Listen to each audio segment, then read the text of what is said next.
चलिए, सभी को नमस्ते, राधे राधे, जय श्री कृष्णा। आ जाएं फटाफट से सभी बच्चे और फटाफट से अपने आंसर भी देते हुए चलेंगे, ठीक है? फटाफट से अपने आंसर देते हुए चलेंगे। काफी नए नए क्वेश्चन आपको यहाँ पर देखने को मिलेंगे, है ना? उम्मीद है आपको क्लास पसंद भी आएगी। काफी नए नए क्वेश्चन देखने को मिलेंगे। तो चलिए, आप अपने आंसर देते हुए चलें फटाफट से और अपना मूल्यांकन करें कि आप कितने सही कर पा रहे हो क्वेश्चन, ठीक है? बिल्कुल भेड़-चाल में नहीं चलना है किसी को भी। आप अपना-अपना देखिए कि आपका कितना अच्छे से जो है रिवीजन है अभी, है ना? और कितना और पढ़ने की ज़रूरत है। पेपर के लिए अभी और आपको कितना पढ़ने की ज़रूरत है, वो चीज़ थोड़ा-सा देखें। चलिए, तो पहले का आंसर तो आप सभी दे ही देंगे, मुझे पता है ना? फर्स्ट का आंसर तो आप दे ही दोगे। फर्स्ट का ए।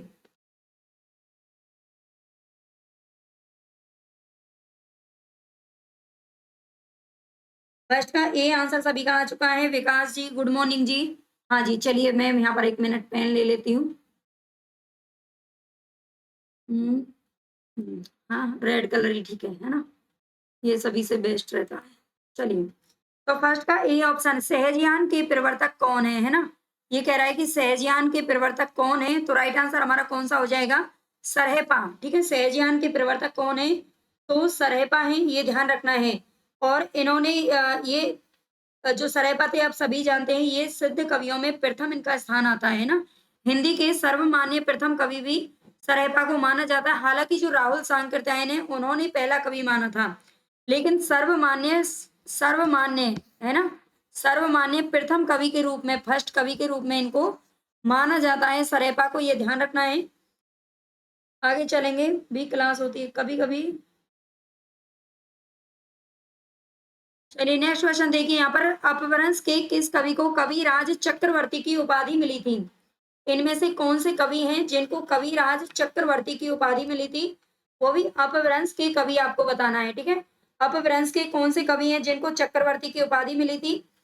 स्वयंभू, पुष्पदंत, धनपाल या फिर राम सिंह? इनमें से कौन से कवि हैं जिनको कविराज चक्रवर्ती की उपाधि मिली थी? तो राइट आंसर आपको क्या देना है? सेकंड में आंसर दीजिए फटाफट। सेकंड में आपको आंसर देना है। दूसरे का आंसर क्या दे रहे हो? हाँ, फर्स्ट सिद्ध माने जाते हैं राहुल सांकृत्यायन के अनुसार। मुस्कान मिश्रा जी, गुड मॉर्निंग जी। दूसरे का ए दिया है अटल जी ने। दूसरे का ए बिल्कुल करेक्ट है, स्वयंभू को मिली है, ठीक है? स्वयंभू को कविराज चक्रवर्ती की उपाधि दी गई है, ठीक है?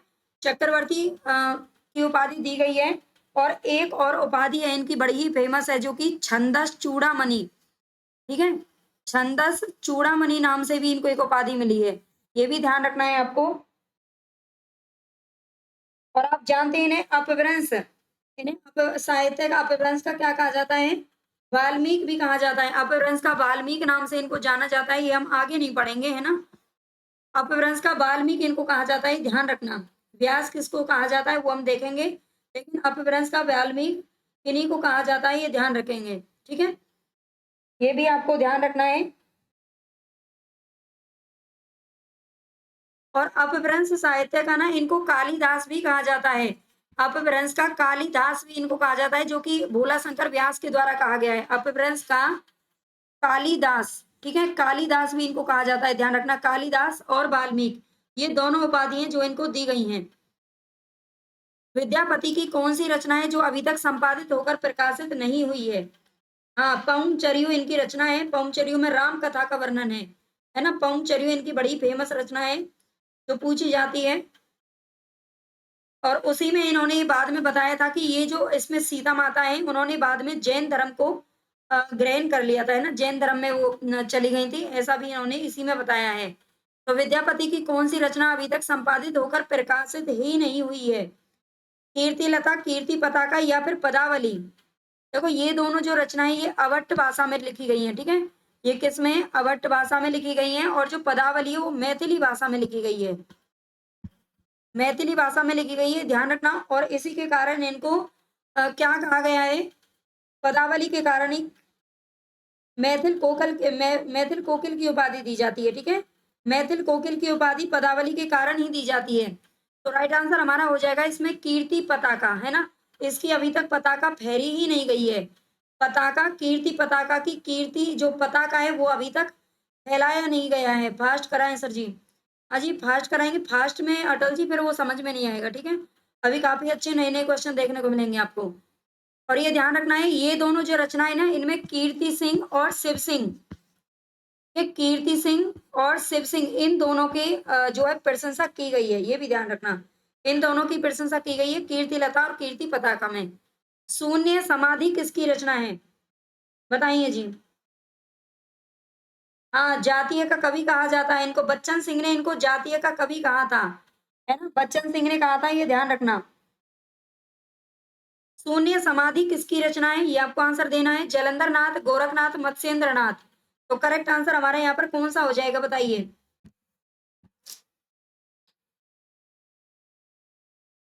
यहाँ पर हमारा करेक्ट आंसर कौन सा हो जाएगा, गोरखनाथ हो जाएगा, ठीक है। गोरखनाथ की रचना है शून्य समाधि। शून्य समाधि किसकी रचना है, तो गोरखनाथ की रचना है, ये ध्यान रखना। और इसके अलावा इनकी बहुत ही ज्यादा जो पूछी जाती है, आत्मबोध, ठीक है। आत्मबोध भी इन्हीं की रचना है, आत्मबोध इन्हीं की रचना है। और एक और रचना है इनकी, प्राण साधना, ठीक है। प्राण साधना ये भी इन्हीं की रचना है। तो फोर्थ में सी हमारा करेक्ट हो जाएगा। गोरखनाथ, ये वही गोरखनाथ है जिन्होंने नाथ संप्रदाय का प्रवर्तन किया था, है ना। नाथ संप्रदाय का प्रवर्तन इन्होंने ही किया था। मत्स्येंद्र नाथ इनके गुरु थे, है ना। मत्स्येंद्र नाथ कौन थे, इनके गुरु थे। और जालंधर नाथ का नाम किसमें आता है, तो सिद्ध साहित्य और जो नाथ साहित्य दोनों में इनका नाम आता है। जालंधर नाथ, गोरक्षनाथ दोनों का आता है। और चार नाम ऐसे आते हैं जो दोनों में गिने जाते हैं, बताना कौन कौन है। गंगा जमुना माझी रे बहर ना, गंगा जमुना माझी रे बहर नाई, ये किसकी पंक्ति है, बताइए। ये किसकी पंक्ति है, गंगा जमुना माझी रे बहर नाई, ये काव्य पंक्ति किस कवि की है। डोम्बिपा, लुईपा, कुक्कुरिपा या फिर सबरपा। हाँ ओके, गोरखनाथ, हाँ जी गोरखनाथ होंगे उसमें। फोर्थ में बहुत सारे बच्चों ने आंसर गलत दिया है ना। मंदिर बहुत सुंदर है गोरखनाथ बाबा का। हाँ, राधिका यादव जी, पता नहीं, हमने तो कहीं देखा नहीं है ना, गोरखपुर में होगा शायद। गंगा जमुना माझी रे बहर नाई, डोम्बिपा, विकास जी ने आंसर दिया है, डोम्बिपा इसका करेक्ट आंसर है, ठीक है। गंगा जमुना माझी रे बहर नाई, ये जो काव्य पंक्तियां हैं वो किसकी हैं, तो ये डोम्बिपा की पंक्तियां हैं, ठीक है। रोली जी कहाँ जा रही हो, है जाना तो नहीं चाहिए आपको, फिर भी कोई जरूरी काम है तो चले जाइए। चलिए, बौद्धगान ओ दोहा का संपादन किसने किया है, बौद्धगान ओ दोहा का संपादन किसने किया है, ये बताइए।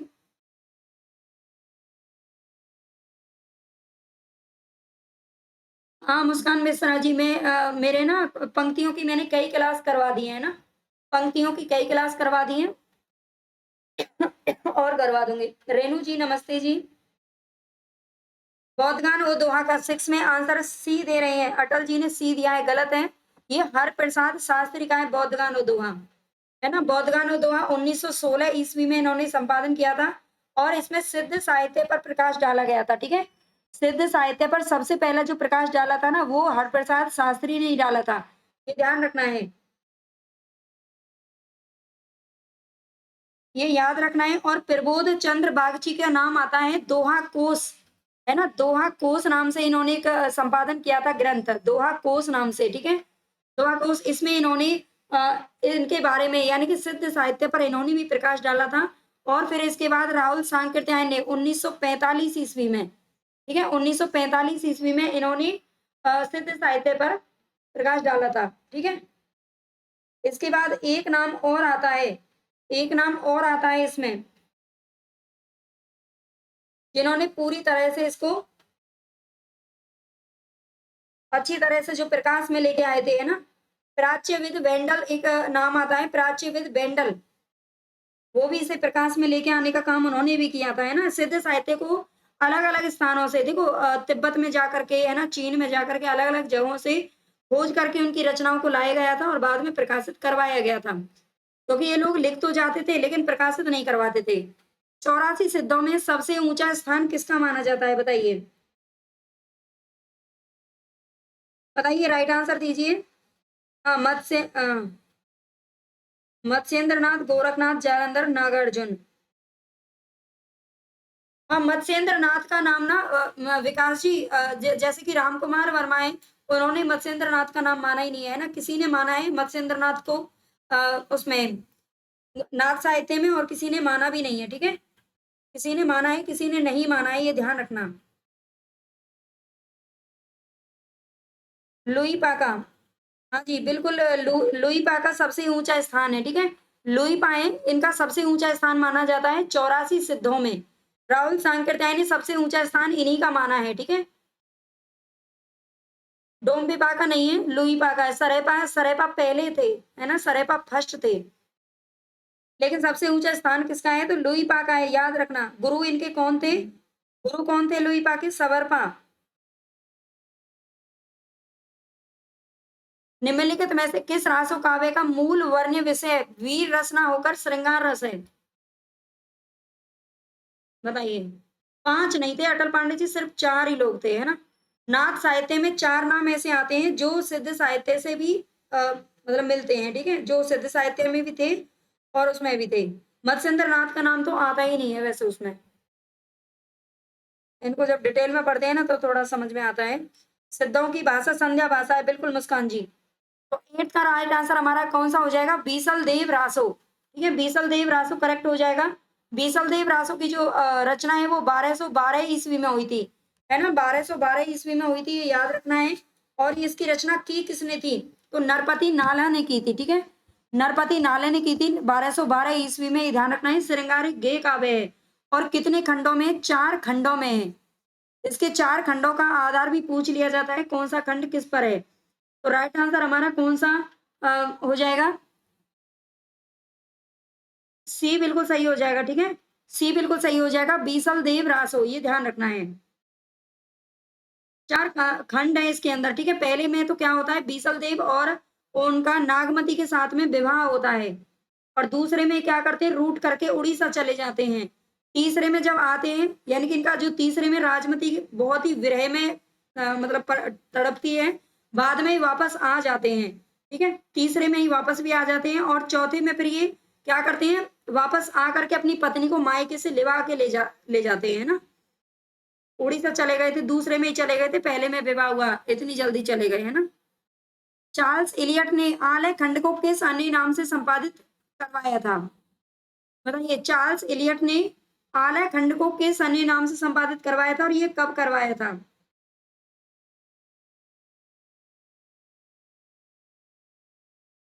हाँ, अटल पांडे जी, जो आप बता रहे हो ना, इसमें गोरखनाथ, जालंधर पान, नागा अर्जुन और चरपटनाथ, है ना, ये 4 का नाम आता है। अगर 5वां देखो कहीं कहीं पर लिखा हुआ है, मैं इसको खंडित नहीं करूंगी, क्योंकि मत्स्येंद्र नाथ का नाम ना बहुत से विद्वानों ने माना ही नहीं है, उसमें नाम ही नहीं आता है।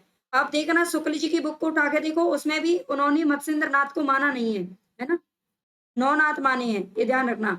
तो परमाल रासो हमारा यहाँ पर करेक्ट आंसर हो जाएगा। चार्ल्स इलियट ने आलाखंड को परमाल रासो के नाम से, जो कि जगनिक की रचना थी, ये रचना किसकी थी, जगनिक की रचना थी। और इसे कब कब प्रकाशित करवाया था, संपादित कब करवाया था, संपादित कब करवाया था, ये भी बताएं। ये 1965 दे रहे, 1965 नहीं है, 1865 में करवाया था, है ना, 1865 ईस्वी में करवाया था। हाँ, सिमरन जी ने सही दिया, 1865 में। अच्छा, इसमें ही बताओ, खुमान रासो, खुमान रासो से मैंने अलग कोई क्वेश्चन नहीं लिया है। खुमान रासो किसकी रचना है, अरे,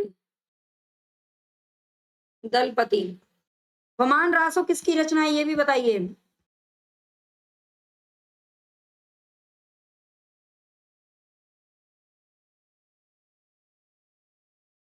जड़ भरत केवल उसमें आते हैं, जड़ भरत का नाम सिद्ध साहित्य में नहीं था विकास जी।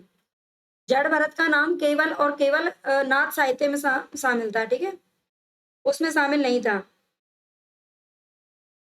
दलपति विजय इसके हो जाएंगे। खुमान रासो का, हमीर रासो आप जानते ही हो, हमीर रासो के कौन है, तो ये सारंगधर हैं, ठीक है, सारंगधर इसके रचयिता हैं, ये ध्यान रखना। हमीर रासो के, वैसे हमीर रासो के अलग अलग भी माने गए हैं अलग अलग विद्वानों के द्वारा।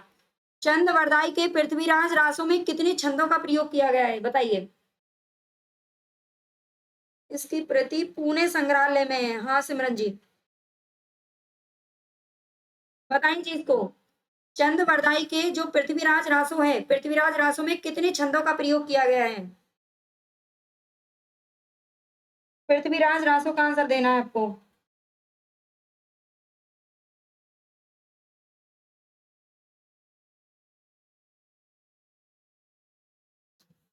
हाँ 4 थे। 69 समय, 68 प्रकार के छंदों में। 68 विकास जी। हाँ 68 बिल्कुल सही हो जाएगा, ठीक है। 68 इसमें बिल्कुल करेक्ट हो जाएगा। मुझे लगा था आप इसमें कहीं कंफ्यूज ना हो जाओ, है ना। तो राइट आंसर हमारा 68 हो जाएगा। 69 इसमें का क्या थे? समय थे। समय यानी कि खंड, ठीक है। समय यानी कि भाग या खंड इसको बोलेंगे, ठीक है। इसमें समय नाम दिया गया है, ये भी बड़ा ही अच्छा क्वेश्चन है, ये भी पूछ लिया जाता है ना। तो इसमें खंडों को क्या कहा गया है? समय कहा गया है। 69 समय में विभाजित है। और ये ध्यान रखना है इसमें जो 68 है वो इसमें छंद है, ठीक है। छंद कितने प्रकार के हैं? तो 68 प्रकार के छंदों का इसमें प्रयोग किया गया है, जिसमें से कवित्त और छप्पे ये मुख्य छंद है ना। 69 सर्ग भी, हाँ जी।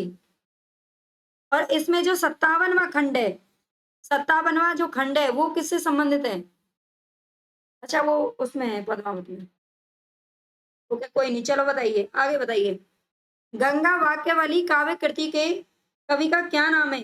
गंगा वाक्यावली ये रचना किसकी है? गंगा वाक्यावली के नाम से किसने रचना लिखी है? समय खंड सर्ग। हाँ मिथिलेश कुमार जी, इसमें ना समय खंड सर्ग तो एक ही बात है, लेकिन इसमें ये पूछ लिया जाता है कि ये किसमें, मतलब कौन सा नाम दिया गया है, ठीक है। तो नाम इसमें समय दिया गया है। 11 में विद्यापति, हाँ जी ये विद्यापति की रचना है और ये संस्कृत में लिखी गई है, ठीक है। ये संस्कृत में लिखी गई है, ये भी ध्यान रखना। सैव सर्वस्व सार, गंगा वाक्यावली, दान वाक्यावली, पुरुष परीक्षा, ठीक है, ये सारी की सारी संस्कृत में लिखी गई हैं। अच्युत चरण तरंगिनी, शिव सिर मालती माल, हरि ना बनायो सुरसरी, कीजो इंद भाल। इस दोहे के रचनाकार कौन है? इस दोहे के रचनाकार बताने हैं। राइट आंसर फटाफट से दीजिए इसका। भाषा संस्कृत है, हाँ जी भाषा उसकी संस्कृत है।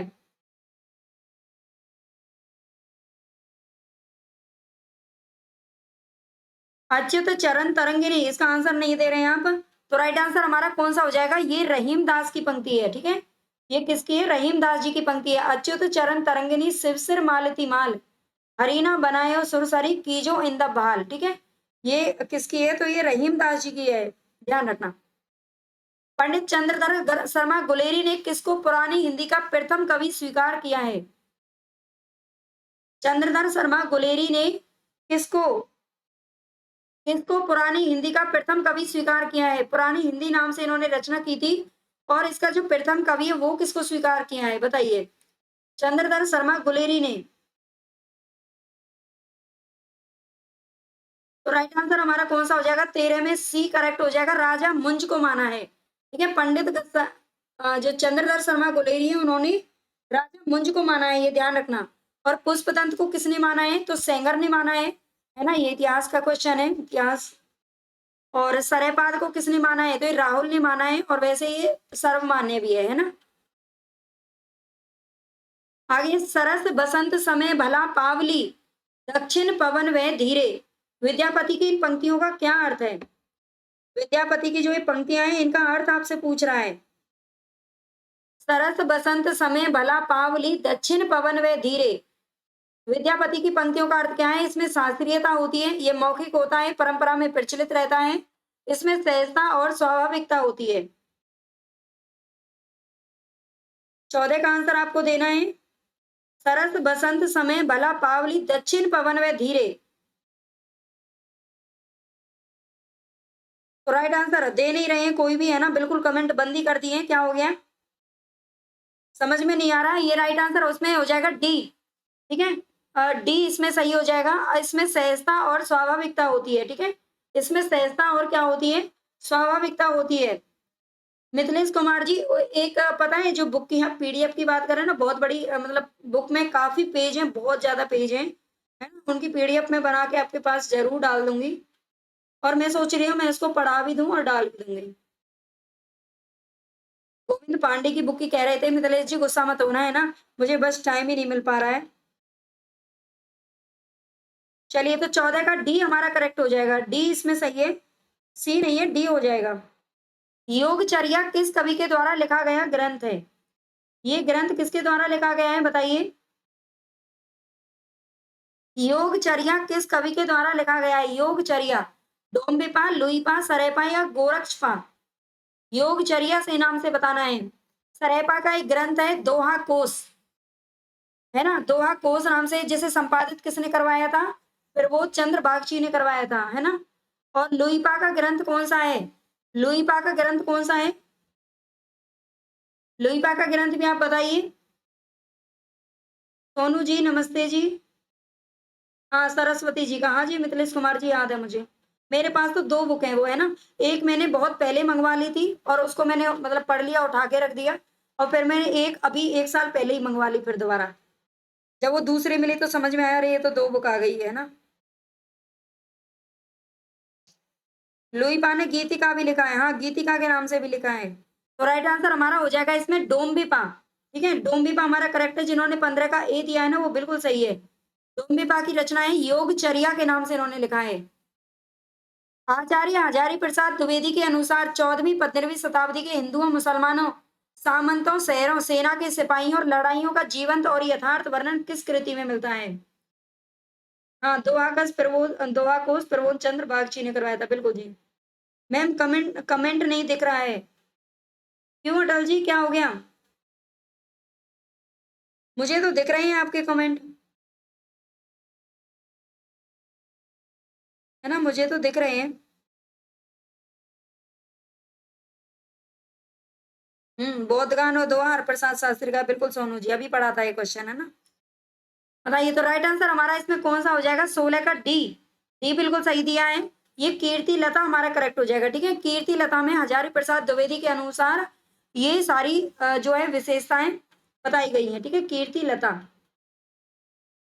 हजारी प्रसाद द्विवेदी ने किसे हिंदी का प्रथम कवि स्वीकार किया है? यहाँ पर आप आंसर दीजिए। हजारी प्रसाद द्विवेदी ने किसे हिंदी का प्रथम कवि स्वीकार किया है? प्रथम कवि बताना है आपको। पुष्पदंत, हेमचंद्र, सरेपा या विद्यापति?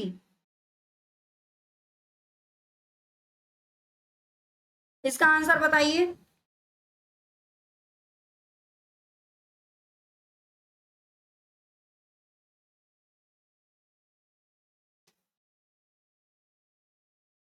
सत्रह में कोई नहीं।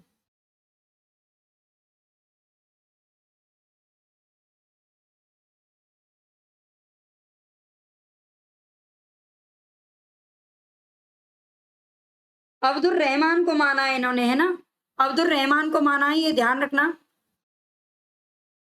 हाँ,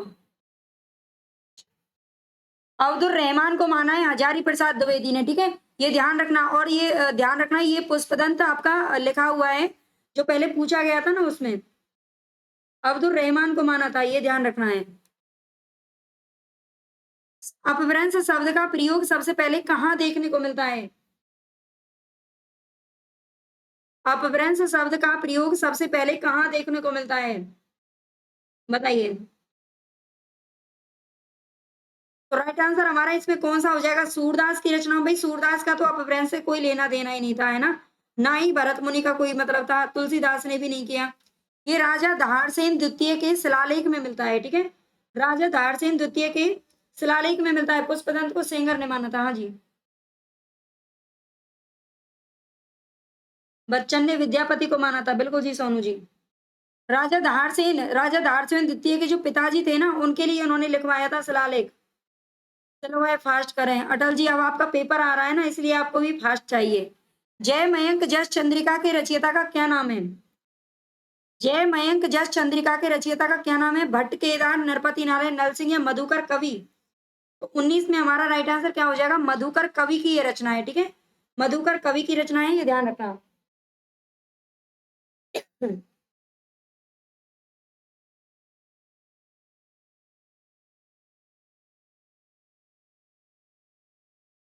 चलिए नेक्स्ट, पिता इनके गुहसेन, हाँ जी सोनू जी।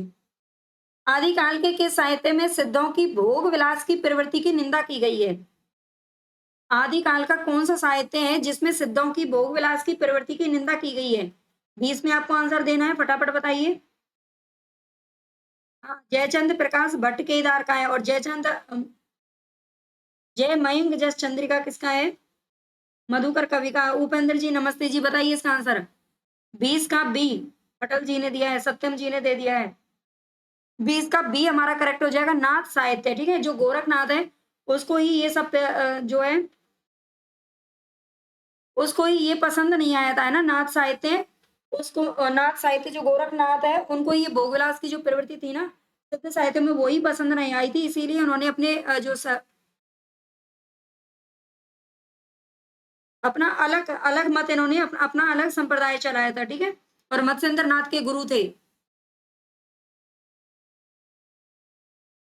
आगे चलते ही, निम्नलिखित में से किस कवि को छप्पे का कवि कहा जाता है? इनमें से किस कवि को उपेंद्र जी क्लास को खोजने की जरूरत क्यों पड़ती है? जो बच्चा डेली सब्सक्राइब किया है और जो डेली क्लास में आ रहा है तो उसके पास तो नोटिफिकेशन पहले ही पहुंच जाता है, तो मुझे तो नहीं लगता खोजने की जरूरत आपको पड़नी चाहिए। किस कवि को छप्पे का कवि कहा जाता है? तो राइट आंसर हमारा हो जाएगा इसमें चंद वरदाई। ठीक है, चंद वरदाई हमारा करेक्ट हो जाएगा। चंद वरदाई को छप्पे का कवि कहा जाता है। देवसेन द्वारा रचित शराब का चार का आधार विषय क्या है? शराब का चार का आधार विषय आपको बताना है।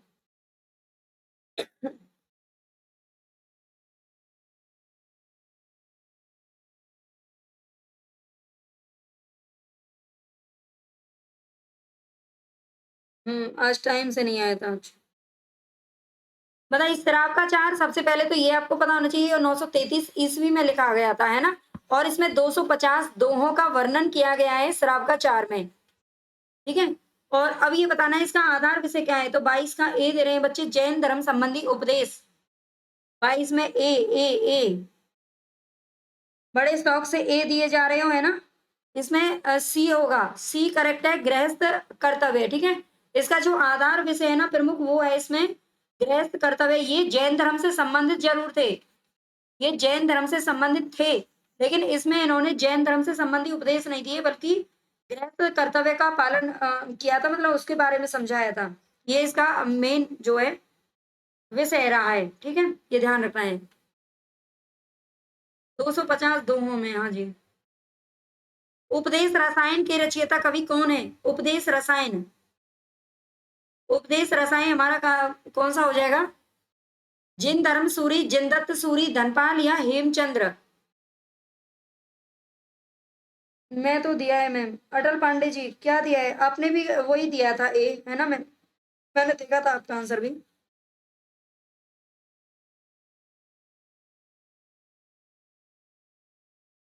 23 का आंसर क्या हो जाएगा? 23 में बी बच्चे दे रहे हैं, जिनदत्त सूरी। उपदेश रसायन किसकी रचना है? तो ये जिनदत्त सूरी की रचना है, उपदेश रसायन। ठीक है, और इसमें जैन धर्म संबंधी, है ना, जैन धर्म से संबंधित इसमें क्या दिए गए हैं? उपदेश दिए गए हैं, संबंधी उपदेश दिए गए हैं इसके अंदर, ये ध्यान रखना है। उपदेश रसायन में जिनदत्त सूरी की रचना है। धनपाल की तो आप जानते ही हो, है ना, हेमचंद्र की भी रचना। शब्दानुशासन भी इन्हीं की रचना है। जिन धर्म सूरी की रचना बताओ, जिन धर्म सूरी की रचना कौन सी होगी? इसी में भ्रमित हो जाते हैं। हाँ जी, ये भ्रमित करने का ही काम करते हैं ना, जिन धर्म, जिन दत्त। ये जो जैन कवियों के नाम है ना, ये थोड़ा सा कंफ्यूज करने वाले हैं। कमेंट ऊपर होगा। अच्छा जी, कोई बात नहीं, अटल जी दिखाई नहीं दिया, है ना। ये ध्यान रखना है। इसमें जिन धर्म सूरी की रचना बताओ, वैसे आगे आ जाएगी शायद। चलो बताओ आप। निम्नलिखित में से कौन सी रचना है जो कि पुष्पदंत की नहीं है? इनमें से कौन सी रचना पुष्पदंत की नहीं है? महापुराण इन्हीं की रचना है, जय कुमार चरियू और जस हर चरियू इन्हीं की रचना है। ठीक है, लेकिन जो इसमें पौंग चरियू है, ये इसकी की रचना नहीं है। हाँ, जम्बू स्वामी रास। जिन धर्म सूर्य की रचना स्थूली भद्र रास है, जम्बू स्वामी रास नहीं है, स्थूली भद्र रास है ना। इसमें बताइए, पुष्पदंत की रचना पौंग चरियू नहीं है।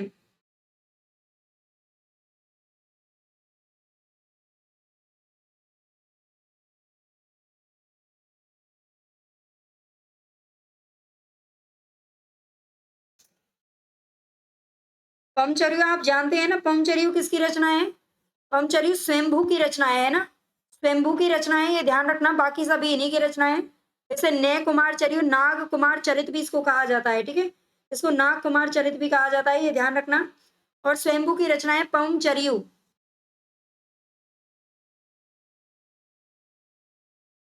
निम्नांकित में से सिद्ध साहित्य के विषय में कौन सा कथन है जो कि सही नहीं है?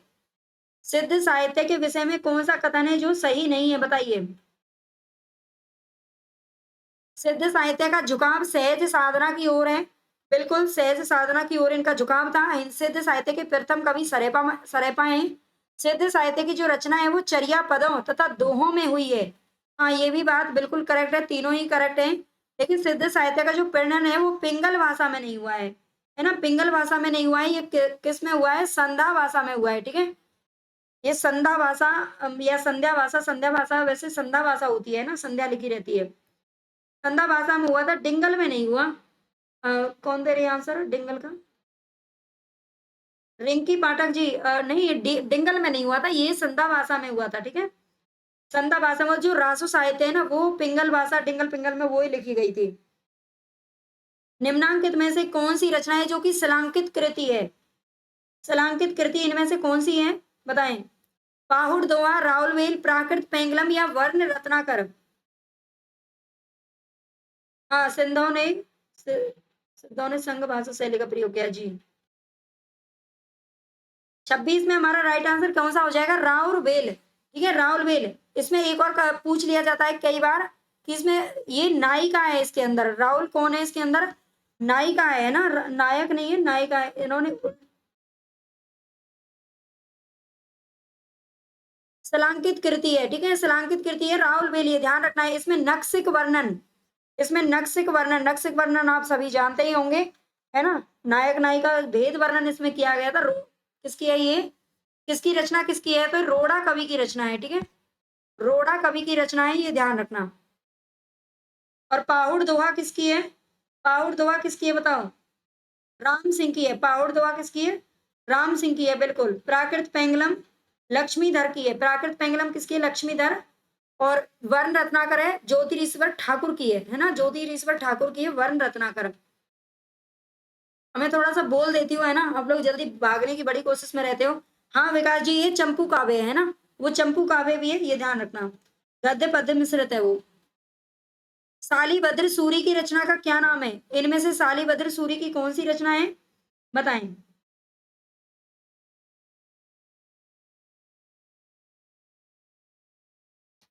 27 में बी, भारतेश्वर बाहुबली रास, ठीक है, सालीभद्र सूरी की रचना कौन सी है? तो ये भारतेश्वर बाहुबली रास इनकी रचना हो जाएगी, ये ध्यान रखना है।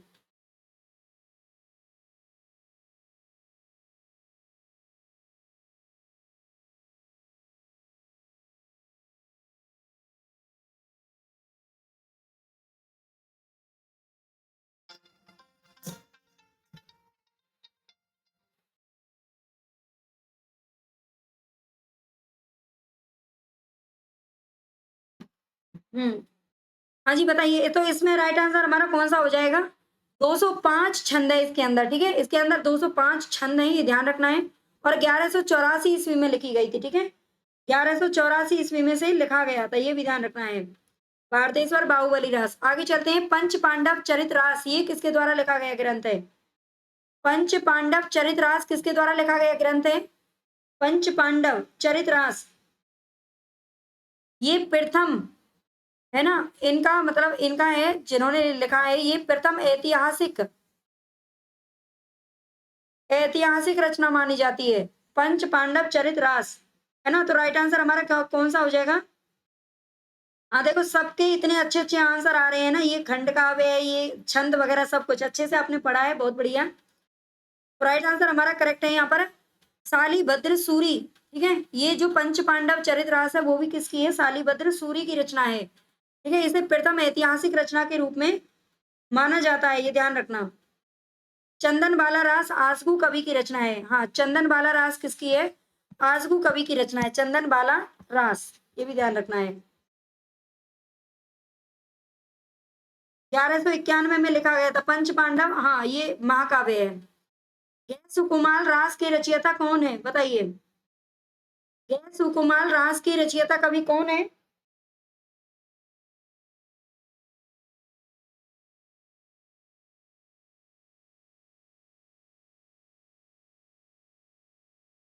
इसमें बताइए हमारा करेक्ट आंसर क्या हो जाएगा। सॉरी मैम, वो फोन का कमेंट ऑफ हो गया। मुस्कान मिश्रा हूँ। अच्छा जी मुस्कान जी, ठीक है जी। हार्टलेस क्वीन,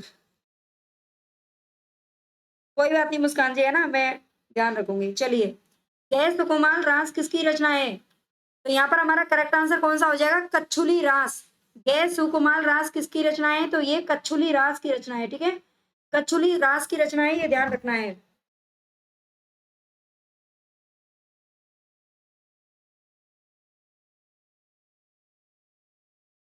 ये जो क्वेश्चन है ना, ये जो क्वेश्चन है वो ज्यादातर गोविंद पांडे से ही बनाए गए हैं आज, है ना। गोविंद पांडे से ही बनाए गए हैं, ये शुक्ल जी के ही ऊपर आधारित है वैसे तो। 29 का डी हमारा करेक्ट हो जाएगा। निम्नलिखित में से किस कवि को अपभ्रंश का व्यास कहा जाता है? अपभ्रंश का व्यास किसे कहा जाता है, ये आपको बताना है। एक सेकंड भाई, एक फोन आ रहा है जो बार बार। हेलो,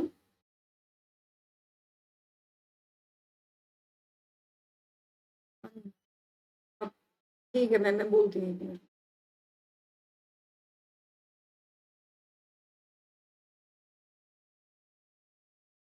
हाँ जी बताइए, इसका आंसर बताना है। अपभ्रंश का व्यास किसे कहा जाता है?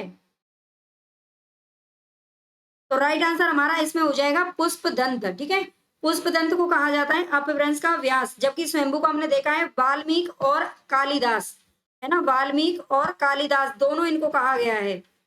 कालिदास भी और वाल्मीकि भी, ये दोनों कहा गया है।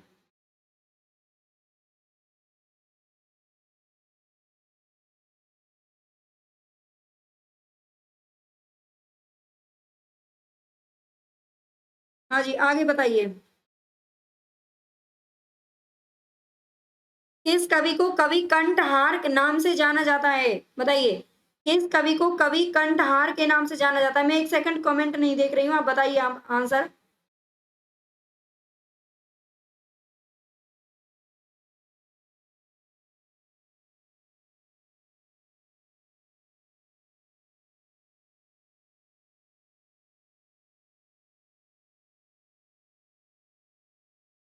हाँ जी, किस कवि को कवि कंठहार के नाम से जाना जाता है? तो राइट आंसर, हाँ, इस प्रश्न पर विवाद रहता ही है। विवाद कुछ नहीं है वैसे, वाल्मीकि और कालिदास उन्हीं को कहा जाता है, और व्यास। लेकिन ये अलग अलग आयोग ना अलग अलग आंसर मान लेते हैं कभी कभी, और बच्चों को कंफ्यूजन में डाल देते हैं।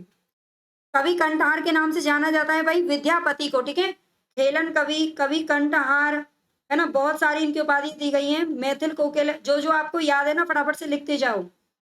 जो जो भी उपाधियां आपको याद हैं 31 में, उसका आप लिखते जाएं। और आप मुझे बस 2 सेकंड का टाइम दीजिए, है ना। अब 2 सेकंड का टाइम दीजिए, तब तक आप लोग बात कर लीजिए, बस 2 मिनट का।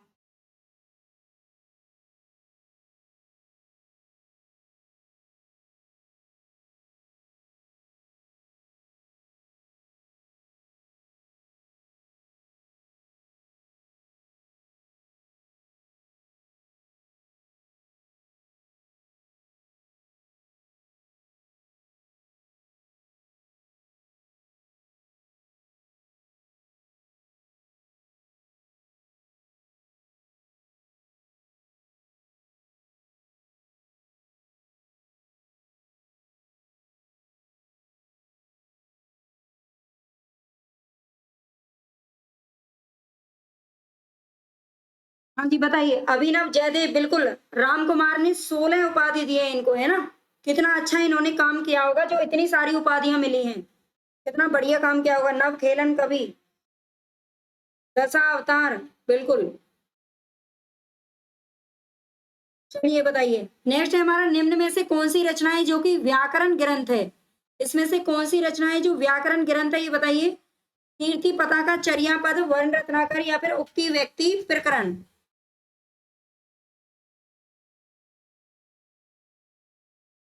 कौन सा हमारा राइट आंसर हो जाएगा?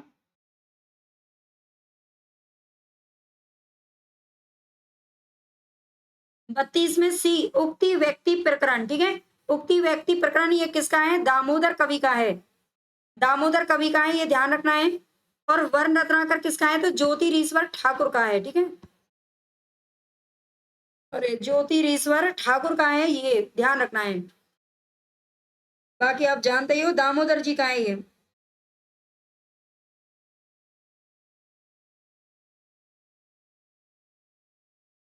नेक्स्ट है प्रबंध चिंतामणि के रचयिता का क्या नाम है?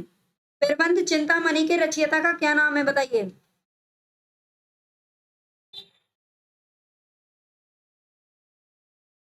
ये जो प्रबंध चिंतामणि है, ये तो आप जानते ही होंगे किसकी रचना है ना। और इसमें राजा मुंज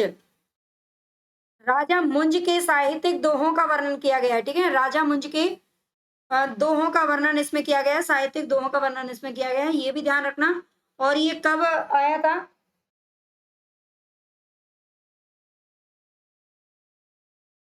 हाँ, मेरुतुंग का है ये, ठीक है। आचार्य मेरुतुंग की रचना है प्रबंध चिंतामणि, जिसमें राजा मुंज के बारे में लिखा गया है, ठीक है। राजा मुंज के बारे में लिखा गया है, अपभ्रंश भाषा में है, ये भी ध्यान रखना है, ये अपभ्रंश भाषा में है। नेक्स्ट है आगे प्रमोद कुमार जी, नमस्ते जी। आगम वे आ पुराने पंडित मान बहरती, फक श्रीपल अली आ जिम वाहिरती भ्रमयंती, ये काव्य पंक्तियां किसकी हैं?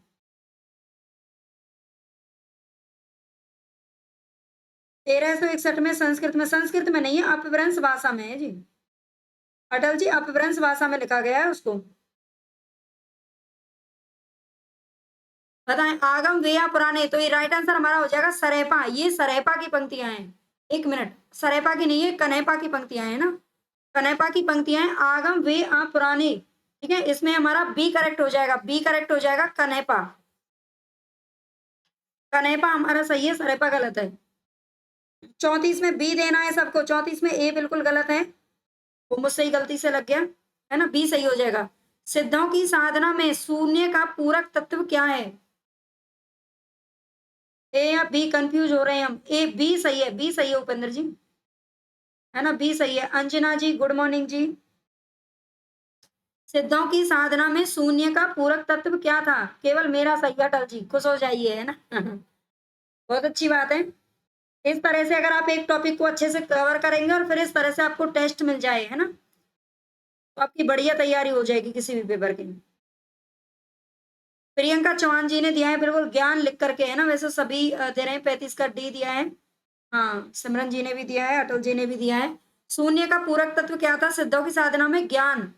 डिंगल कवियों की वीर गाथाएं, निर्गुणिया संतों की वाणियां, कृष्ण भक्तिया रागा अनुगा भक्ति मार्ग के साधकों के पद, राम भक्तिया वैधि भक्ति मार्ग के उपासकों की कविताएं, सूफी साधना से पुष्ट मुसलमान कवियों के तथा ऐतिहासिक हिंदू कवियों के रोमांस और रीति काव्य, ये छहों धाराएं अपभ्रंश कविता का स्वाभाविक विकास है। इतना लंबा चौड़ा बोलने की क्या जरूरत है, हजार हजार वर्डों में देने की, है ना, कुछ छोटा सा भी तो बोल सकते थे। हम बच्चों को परेशान करते हैं ना। तो राइट आंसर हमारा कौन सा हो जाएगा? हजारी प्रसाद द्विवेदी ने कहा है, ठीक है, हजारी प्रसाद द्विवेदी ने कहा है।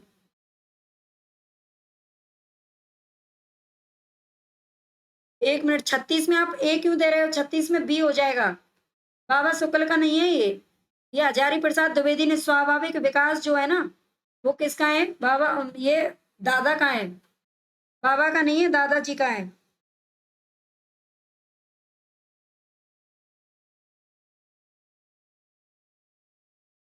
नेक्स्ट है, कुंडलिनी के उद्भुत होने पर जो स्फोट होता है उसे क्या कहते हैं? अब हम लोग का सही है उपेंद्र जी। हाँ, कभी कोई किसी के ऊपर, कभी कोई किसी के ऊपर, ऐसा ही होता है ना। ओके, एचपीडी उसमें ध्यान रखना। कुंडलिनी के उद्भुत होने पर जो स्फोट होता है ना, उसे नाद कहा जाता है। क्या कहा जाता है? नाद कहते हैं, ठीक है। अतेंद्र कुमार जी, नमस्ते जी। सैव सर्वस्व सार, ये किस कवि की रचना है? तो अभी हम ऊपर बता के आए हैं, ये विद्यापति की रचना है, सैव सर्वस्व सार, ठीक है, जो कि संस्कृत भाषा में लिखी गई थी। ये संस्कृत भाषा में लिखी गई थी, ध्यान रखना है। और इन्होंने कुल कितनी रचनाएं लिखी थी? इनकी कुल रचनाएं भी पूछी जाती हैं, है ना। कुल रचनाएं कितनी लिखी थी? तो 16 रचनाएं इन्होंने की थी, ठीक है। विद्यापति की कुल 16 रचनाएं थी। निम्नलिखित में से कौन सा विद्वान है जो पृथ्वीराज रासो को सर्वथा अप्रमाणिक ग्रंथ मानने वालों में शामिल नहीं है?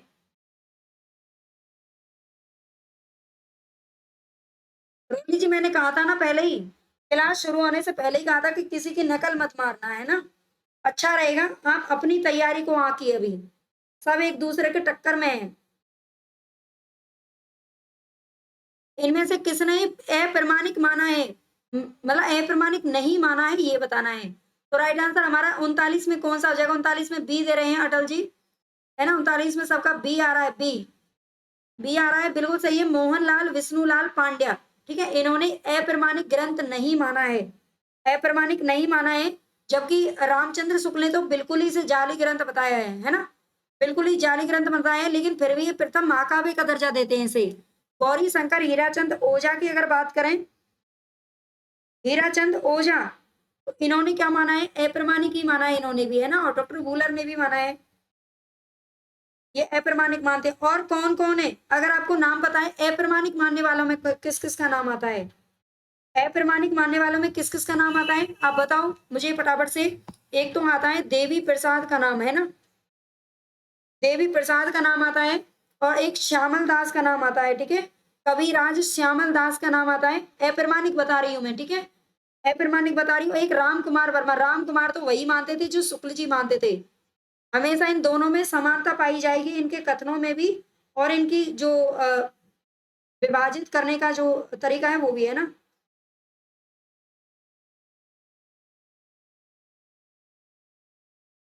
ये ध्यान रखना है। और एक और आता है इसमें नाम मुरारी दीन का, है ना? मुरारी दीन का नाम हो रहा था है, ये इन्होंने सबने अप्रमाणिक माना है। बाकी इसके अलावा जो इसके बारे में आप जानते हो वो बता देना, ठीक है? मुरारी दीन ने भी माना है। गौरी शंकर हीराचंद ओझा ने अप्रमाणिक माना है डियर। कौन दे रहे हैं? उन्होंने तो अप्रमाणिक माना है, मिथिलेश कुमार जी नहीं। गौरी शंकर हीराचंद ओझा ने अप्रमाणिक माना है, ठीक है, ये तीनों सही हैं। इन तीनों ने अप्रमाणिक माना है। और डॉक्टर बूलर है ना, इन्होंने ही सबसे पहले, हाँ, पृथ्वीराज जो विजय, पृथ्वीराज विजय नाम से जो रचना लिखी गई थी ना, जयानक के द्वारा, जयानक के द्वारा पृथ्वीराज विजय नाम से जो रचना की गई थी, उसके आधार पर इसे अप्रमाणिक बता दिया था, है ना? हीराचंद ओझा नहीं, ये अर्ध प्रमाणिक नहीं बल्कि प्रमाणिक, अप्रमाणिक ही मान रहे हैं ना। चलो, अभी सारे तो मैं क्या बताऊं, बहुत लिखना पड़ता है ना, तो इतना ही बता देती हूँ। आप शुक्ल के, अच्छा, मौसेरे भाई नहीं थे। राधे राधे जी, सुशील यादव जी, बताइए। अभी बच्चे कहीं से छूट करके आए हैं ना, अभी बच्चे आ जाते हैं बाद में, लेकिन शुरू में नहीं आते हैं। मोरा जोवना नवेल रा भयो है गुलाल, कैसे घर दीनी बकस मोरे लाल। इन काव्य पंक्तियों के रचयिता कौन है? 1875 में अटल पांडे जी। मोरा जोवना नवेल रा भयो है गुलाल, कैसे घर दीनी बकस मोरे लाल। ये पंक्तियां किसकी हैं? धर्मदास, अमीर खुसरो, दरिया साहब या यारी साहब। तो राइट आंसर हमारा कौन सा हो जाएगा? अमीर खुसरो की ये पंक्तियां हैं, ठीक है, अमीर खुसरो जो बच्चे दे रहे हैं बिल्कुल सही है। श्री नेमिनाथ फागु किसके द्वारा रचित है? बताओ, प्रियंका चौहान जी ताज ले लिया है, सबसे पहले आंसर दो आप। श्री नेमिनाथ फागु किसके द्वारा लिखी गई रचना है? जिनचंद सूरी, राजशेखर सूरी, विनय चंद सूरी, या फिर सुमति गण?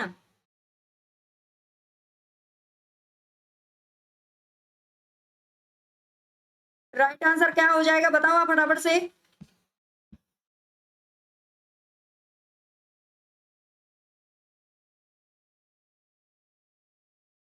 खुसरो को क्या मानते हैं आप लोग? उपेंद्र जी पूछ रहे हैं खुसरो को क्या मानते हैं? हम तो बस एक कवि मानते हैं और कुछ भी नहीं मानते। चलिए, 41 में कौन सा आंसर सही हो जाएगा? 41 में जिनचंद सूरी दे रहे हैं, 41 में बी दे रहे हैं डॉक्टर सारंग जी, है ना? 41 में बी दे रहे हैं, 41 में डी भी दे रहे हैं, सबका आंसर अलग अलग आ रहे हैं। राजशेखर सूरी की रचना है, ठीक है। स्त्री नेमिनाथ फागु किसकी रचना है? ये फागु काव्य है ना, इनको भी थोड़ा सा पढ़ लेना। राजशेखर सूरी की रचना है श्री नेमिनाथ फागु, और नेमिनाथ राज से जो रचना की है ना वो सुमति गण ने की है, ठीक है। तो राइट आंसर तो हमारा हो जाएगा बी। लिख और देती हूँ यहाँ पर ताकि आपको कंफ्यूज ना रहे। पुनीता यादव जी नमस्ते जी, मिथिलेश वर्मा जी प्रणाम जी। मिथिलेश वर्मा जी आप कहाँ थी तब से? हम्म। आदिकाल में किस कवि ने अवट्ट भाषा में रचना की थी बताइए? 11 बजे का टाइम सबसे बढ़ चढ़ करके मिथिलेश वर्मा जी ने ही दिया था, है ना? और खुद ही आती नहीं है। बहुत ही गलत बात है। आदिकाल में किस कवि ने अवध भाषा में रचना की थी? तो यहाँ पर हमारा राइट आंसर क्या हो जाएगा? अब्दुल रहमान। ठीक है, अब्दुल रहमान हमारे यहाँ पर करेक्ट हो जाएगा। आदिकाल की बात हो रही है। आदिकाल में किस साहित्य की मूल संवेदना वसुधैव कुटुंबकम की है? अपने घर में मैं अपने घर में क्या कर रही थी? अब्दुल रहमान का संदेश रासक, बिल्कुल डियर। आदिकाल में किस साहित्य की मूल संवेदना, अब ये 4 साहित्य आपके सामने दे रखे हैं। किसकी मूल संवेदना वसुधैव कुटुंबकम की? सुशील यादव जी कह रहे हैं मैम लाइक कर दिए हैं। अगर सभी बच्चे इतने ईमानदार हो जाएं, है ना, तो फिर बात ही क्या है। 25 लाइक है अभी तक, है ना, और बच्चे तो काफी सारे आते हैं, देखते चले जाते हैं। जाने दीजिए, मैं बेचारी, अच्छा बेचारी गृहिणी है। गृहिणी है तब तो और भी अच्छा फायदा है ना, आप जल्दी काम निपटाया करो। मैं भी तो गृहिणी हूँ, मैं भी तो सारा काम करती हूँ घर का। मैं भी बहुत काम करती हूँ, ऐसी बात नहीं है। आप पढ़ते हो तो मैं पढ़ाती भी हूँ और घर का काम भी करती हूँ। आदिकाल में किस साहित्य की मूल संवेदना, इसमें राइट आंसर क्या दे रहे हो आप? 43 में बी। 43 में बी दे रहे हैं सभी बच्चे। नाथ साहित्य की मूल संवेदना वसुधैव कुटुंबकम की है। हुँ? इसमें जैन साहित्य सही हो जाएगा। जैन साहित्य की जो संवेदना है ना, वो वसुधैव कुटुंबकम की है, ठीक है? वो वसुधैव कुटुंबकम की है। किसकी? Chitra Yadav ji. Dear like share तो ठीक है, लेकिन आप पूरी क्लास देख तो लिया करें। आप खुद तो आती नहीं है ना, फिर लाइक शेयर क्या फायदा करने का? 50 ही क्वेश्चन का क्या मैम? हाँ, इसमें क्वेश्चन तो 100 है, लेकिन 50 ही करेंगे, है ना? क्वेश्चन तो इसमें 100 है, लेकिन मैंने अभी इतने ही तैयार किए हैं, आगे अभी ठीक से तैयार नहीं किए। नहीं मैम, मैं अच्छा गृहिणी नहीं हूँ, लड़की हूँ। अच्छा, बताइए। जैन साहित्य इसमें सही याद रखना आप, ठीक है? निम्नलिखित कवियों का सही कालक्रम आपको बताना है। हाँ, जैन सही है हमारा, सुशील यादव जी, वेरी गुड जी। बहुत बढ़िया है ना, इसी तरह से आप पढ़ेंगे ना, तभी एक नौकरी को हासिल कर पाएंगे। जबरदस्ती योगी के मतलब खींच के ले जानी है अब की बार अपनी कुर्सी आप लोगों को। तो राइट आंसर यहाँ पर आपको कौन सा हो जाएगा? कालक्रम सही बताना है। सरेपा, गोरखनाथ, हेमचंद्र, सोमप्रभ, सूरी। ठीक है, सरेपा तो आप जानते हैं, सरेपा का जो समय है ना वो 769 ईस्वी बताया था। किसने? राहुल सांकृत्यायन ने। और गोरखनाथ का 845 बताया था, ठीक है। और ये 12वीं और ये 13वीं शताब्दी में थे शायद, है ना। तो याद रख लेना, इन दोनों का सरेपा से इसकी शुरुआत होती है। मैम मैं इस समय भी आपकी बहुत व्यस्तता में क्लास देख रही हूँ। हाँ चित्रा यादव जी, अम, व्यस्तता में तो देखो सभी के पास है, जो पढ़ रहे हैं ना वो भी व्यस्त हैं और जो पढ़ा रहे हैं वो भी बहुत व्यस्त हैं। चलो अच्छी बात है, आप पढ़ लीजिए, ठीक है। विद्यापति की पदावली मैथिली हिंदी में रचित होने पर भी निम्नलिखित में से किससे प्रभावित है? सच बोलते रहो, हमारा सही है। हाँ, सिद्धू सरेपा ने सरेपा का 769 बताया है, बिल्कुल जी। विद्यापति की पदावली है जो मैथिली भाषा में तो लिखी लिखी गई थी, लेकिन बंगला भाषा का प्रभाव था इसके ऊपर। ठीक है, ये बंगला भाषा का प्रभाव था।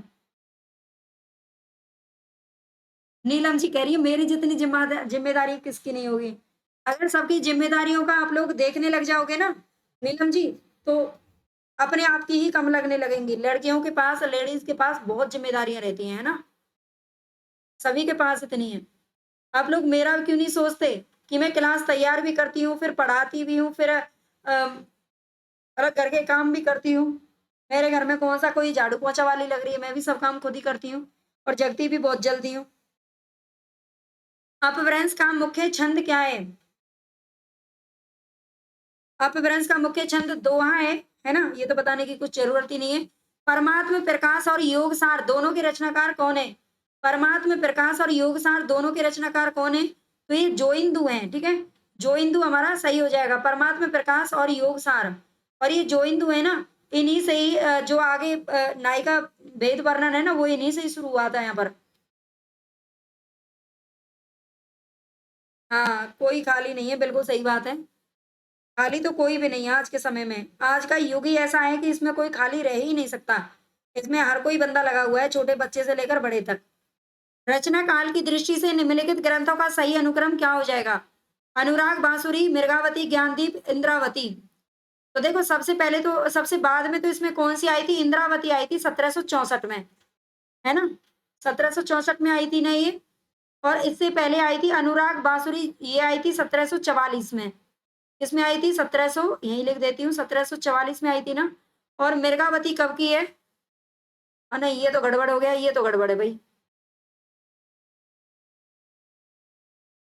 तो ये तो इसका आंसर गड़बड़ है। इसमें सबसे पहले तो मृगावती है ना। अच्छा ये सही है, इंद्रावती पहले आई थी और अनुराग बांसुरी बाद में है। मृगावती 1501 ईस्वी में आई थी, है ना। और ज्ञानदीप आया था 1619 ईस्वी में, ठीक है, 1619 ईस्वी में। और इंद्रावती आई थी 1744 में और अनुराग बांसुरी आई थी 1764 में। ये इसका क्रम सही है ना। हाँ, 1503 मृगावती कुतवन। 1503 है इसका ना, जो कुतवन की है वो। मैम हम उल्टा बता रही, नहीं बता रही जी, उल्टा सही बता दिया। ठीक है, सी सही है इसका, इसका सी सही है, ये ध्यान रखना। हाँ, अभी थोड़ी देर में बना दूंगी, है ना। हाँ सी सही है जी, सी सही है। 1501 और 1503 ना इसका अलग अलग मिलता है, लेकिन 1501 सही है इसका, ठीक है। बताइए 1619 में ज्ञानदीप, हाँ जी। कुमार पाल चरित के रचनाकार कौन है? बताइए कुमार पाल चरित के रचनाकार कौन है? इसके आंसर आपको देना है। हेमचंद्र, सारंगधर, सोमप्रभ सूरी या फिर विद्याधर। राइट आंसर कौन सा हो जाएगा? आज मैं सबका ना इसलिए नहीं बता रही हूँ क्योंकि सबसे हम आंसर कहीं ना कहीं करेंगे ही जरूर, ठीक है, सबसे आंसर हम कर लेंगे। सोमप्रभ सूरी बता रहे हैं सुशील जी। 48 में सी, सोमप्रभ सूरी। 49 में सबका सी है क्या? अच्छा, प्रियंका चौहान जी ने आंसर दिया है, बिल्कुल करेक्ट है, ये हेमचंद्र की रचना है ना। पुनीता यादव जी ने हेमचंद्र दिया है। मैम कोई नाश्ता बनाने को आपको बोल रहा है। हाँ, नाश्ता नहीं है, वो मक्का मक्का लेके आई है, छोटी सी बच्ची है ना। वो कह रही है कि मेरी मम्मी तो काम में लगी हुई है, मेरे लिए मक्का बना दी, अभी स्कूल से आई है। मैं अभी इन्हीं के घर गई थी, भाग के बीच में 2 सेकंड के लिए गई थी ना, क्योंकि इसकी मैडम का फोन आया था, वो बैठी रह गई है, आज इसकी छुट्टी जल्दी हो गई थी। वो छोटी सी बच्ची है जो मेरे पास रहती है। ये हेमचंद्र है, और जो सोमप्रभ सूरी का जो आप बता रहे हो ना, वो कुमार पाल प्रतिबोध के नाम से है। कुमार पाल प्रतिबोध के नाम से क्या है? सोमप्रभ सूरी का है, ठीक है, ये ध्यान रखना। बीसलदेव रासो की श्रृंगार परंपरा का आदिकाल में ही अंत नहीं हो जाता, ये कथन किसका है? हाँ, वो प्रतिबोध का है, हाँ जी, प्रतिबोध है ना उसमें, वो सोमप्रभ सूरी का है। बीसलदेव रासो की जो श्रृंगार परंपरा है उसका आदिकाल में ही अंत नहीं हो जाता, यानी कि आगे भी वो परंपरा लागू रही थी, है ना, भक्ति काल में भी रही, फिर रीति काल में भी रही, है ना। थोड़ा बहुत तो वो भारतेंदु और ठाकुर जगमोहन सिंह सबने अपनाई थी, है ना। सबकी कोई ना कोई उस टाइम पर भी गर्लफ्रेंड थी, है ना। 50 का बी आंसर आप दे रहे हो, 50 का बी, रामचंद्र शुक्ल। हाँ, जिसको वीडियो में दिखाया था ना, वही बच्ची है, वो स्कूल से आई है। प्रतिबोध को लेकर सबने, हाँ सबने सबको डुबा दिया ना। तो राइट आंसर हमारा हो जाएगा इसमें डॉक्टर नगेंद्र। आप बस शुक्ल जी को ही मत देखा करो, है ना, दोनों आंखें खुली रखा करो जब शुक्ल जी आते हैं। ये बाबा आपको लेके डूबेंगे, जो शुक्ल बाबा ना, ये आपको लेके डूब जाएंगे। चलो नेक्स्ट क्वेश्चन हमारे थोड़े से आगे हैं, अभी उनको मैंने अच्छे से फ्रेम में नहीं किया है ना। तो अभी हम इतने ही क्वेश्चन करेंगे, 50 ही काफी है, 1 घंटा हो गया हमें, ठीक है, 50 ही क्वेश्चन काफी है। और भाई जो बच्चे अगर पसंद करते हैं क्लास को, तो पसंद लाइक वगैरह तो आपको कर ही देना है। अच्छा, एक ऑप्शन और आने लग गया है यूट्यूब की तरफ से, अगर आप चाहें तो कर सकते हैं, है ना, चाहे तो क्या कर ही सकते हैं, इतना तो आप मेरे लिए कर ही सकते हो। इसमें एक हाइप का ऑप्शन आता है, जब आप कमेंट जहाँ पे लिखे रहते हैं ना, कमेंट को थोड़ा सा साइड में करेंगे तो वहां पर हाइप लिखा रहता है, तो आप उस हाइप कर पर भी क्लिक कर सकते हो, ठीक है। हाँ, बाबा लेकर डूब जाएंगे आपको किसी दिन, ठीक है, बाबा पे ज्यादा भरोसा मत करो।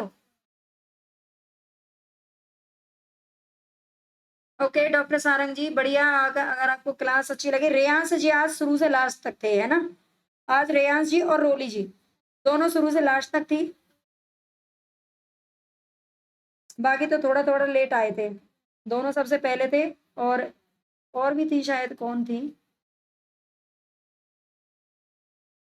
हम रोज देखते हैं रोली जी, अच्छी बात है डियर। हेलो मैम, आपकी कोई और भी क्लास लगती है क्या जो पूरा दिन एक ही लगती है?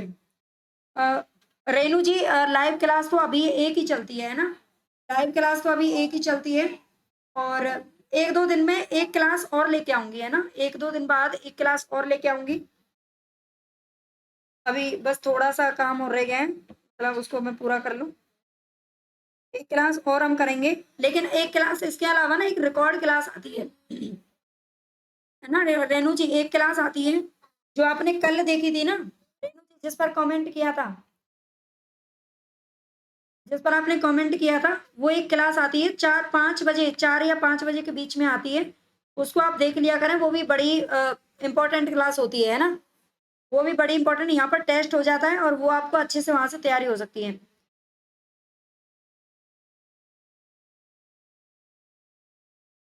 मैं लेट आई हूँ, नीलम एजुकेशन से। नीलम जी आप लेट आई हैं, है ना?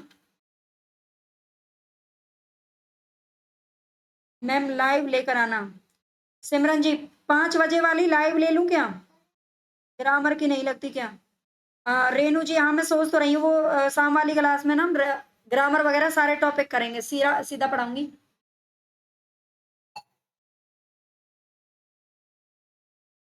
ठीक है, एक और क्लास में लेके आने का बस प्लान तो काफी नहीं, पहले तो प्लान क्या था, अभी 8-10 दिनों से सोच रही हूँ, मेहनत करती हूँ।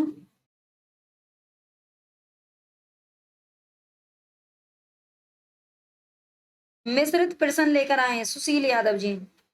सुशील यादव जी, अभी तक तो मिश्रित प्रश्न ही लेकर आ रहे थे, है ना?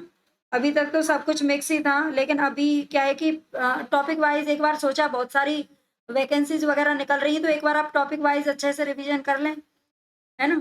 तो इसलिए टॉपिक वाइज हमने प्लान कर रखा है थोड़ा सा, है ना?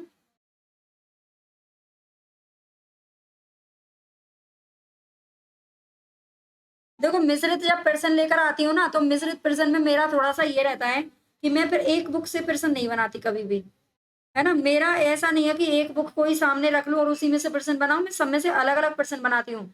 अब भी आप देखो, यकीन करोगे नहीं, मैं कम से कम मैं 8 बजे मेरा काम खत्म हो जाता है सुबह, और 8 बजे से अब तक मैं क्लास बनाती रहती हूँ, है ना? और मेरे अभी भी बेड पे कम से कम 5-6 किताबें जो पड़ी हुई हैं, किसी में से कुछ ढूंढा, किसी में से कुछ ढूंढा, अलग अलग बनाती हूँ। तो इसीलिए होता है कि मुझे टाइम बहुत लग जाता है ना? और मिस्र जब पर्सन लेके आते हैं ना, तो फिर उनको व्याख्या नहीं की जाती।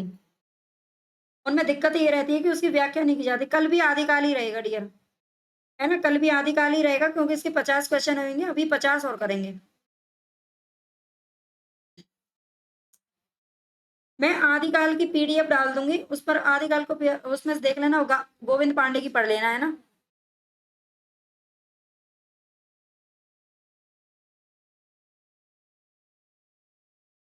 और रेयांश जी क्या कर रहे हैं मैम आप?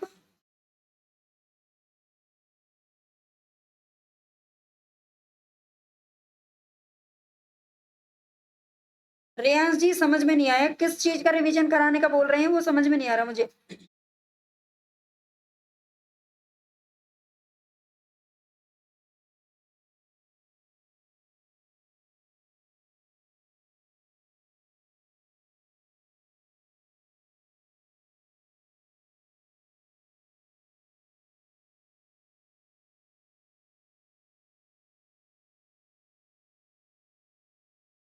रेयांश जी, आपका कमेंट ना समझ में नहीं आया, एक बार बता देना दोबारा क्या कर रहे हैं। ओके बाय, आप खाना बनाना चाह रहे हो? ओके जी, आप बना लीजिए खाना, है ना? मैं भी कुछ काम कर लेती हूँ, नेक्स्ट क्लास की तैयारी भी करनी है। अच्छा, शाम वाली क्लास किस पर डालूं, ये बता देना अगर आप बताना चाहो तो। व्याकरण भी कुछ करवा दीजिए रमन यादव जी। हाँ जी, व्याकरण करवा देंगे, है ना? व्याकरण करवा देंगे, व्याकरण वैसे मैंने काफी करवाया भी है, और करवा देंगे। आप लोग ना देखो, पुरानी क्लासेस पे आप विश्वास नहीं करते हो। अभी हम लगातार अगर 6 महीने से हम रिवीजन कर रहे हैं, तो बहुत अच्छी अच्छी क्लासेस करवाई, वन लाइनर भी मैंने करवाई है, कम से कम मैंने 30-40 क्लास ऐसी हैं जो वन लाइनर करवाई थी। आप उनको देख सकते हो, बहुत ही बढ़िया बेहतरीन क्लास थी, है ना? लेकिन आप लोग ना पता नहीं लाइव पे ही क्यों विश्वास करते हो? थोड़ा पुरानी क्लासेस को भी देखा करो, बहुत बढ़िया हैं। अच्छा, वेस्ट बंगाल का टीजीटी का एग्ज़ाम है सितंबर में। रेयांश जी, आप कहाँ से हैं आप? आप कहाँ से हैं? उसका ना सिलेबस नहीं आया अभी। मैंने कल परसों उसका बोला था, क्योंकि उपेंद्र जी बोल रहे थे बार-बार कि एक बार आप बंगाल टीजीटी का देख लें, तो मैंने देखा था, उसका नोटिफ़िकेशन वगैरह पढ़ा था, लेकिन मुझे उसका ना सिलेबस नहीं मिला। उसका सिलेबस नहीं मिला था। यहाँ सब पढ़ भी रही हैं, पढ़ा भी रही हैं, कमा भी रही हैं। एक हमें अपने घरवालों की कमाई खा रही हैं। मिथिलेश वर्मा जी, लड़कियों का ना हक होता है अपने पिता की या अपने भाई की या फिर अपने पति की कमाई खाना, है ना? तो इसमें कोई शर्म की बात नहीं है।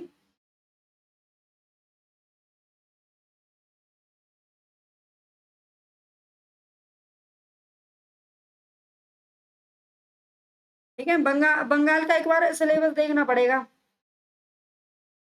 आ गया है मैडम जी। रमन यादव जी, पता नहीं, मुझे तो मिला नहीं था और थोड़ा मुझे टाइम भी नहीं था इतना जो मैं कहीं खोजती अच्छे से, लेकिन उसके नोटिफ़िकेशन में नहीं मिला था मुझे उस समय तो।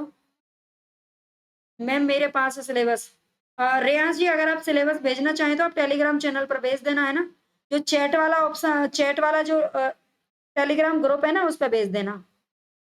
मुझे ज़्यादा खोज नहीं करनी पड़ेगी, ठीक है? फिर देख लेंगे। कमाने का भी हक होता है मैम। मिथिलेश वर्मा जी, एक बात बताऊँ आपको, हम लड़कियाँ जितना घर में काम करती हैं ना, वो किसी मर्द के कमाने से बहुत ज़्यादा बड़ा है ना? फिर भी ठीक है, वो एक अलग बात है कि हम अपने पैरों पर खड़ा होना चाहती हैं, है ना? वो एक अलग चीज़ है। लेकिन ऐसी कोई बात नहीं है कि हम